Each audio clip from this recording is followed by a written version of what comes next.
Nar lokumunun hazırlanması. Əvvəlcə narı təmizləyib, blenderlə əzib, sonra isə tumundan ayırmaq üçün süzürəm. Qazana şəkər tozu, nişasta, duz və nar şirəsini əlavə edib, piltənin üzərinə yerləşdirib, bişənə kimi əlimi dayandırmadan qarışdırıram. Qaynamağa başladıqdan sonra isə 13-14 dəqiqə az istilikdə bişirirəm. Rəngi şəffaflaşdıqda və qaşıqdan tökdükdə bölünmürsə, demək ki, hazırdır.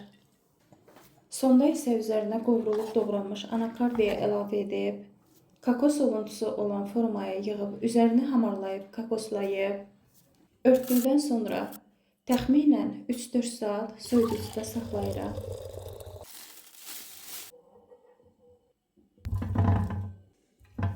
Resepti az hazırlamaq istəyənlər ərzaqların miqdarını 2-yə bölə bilər. Hələlik.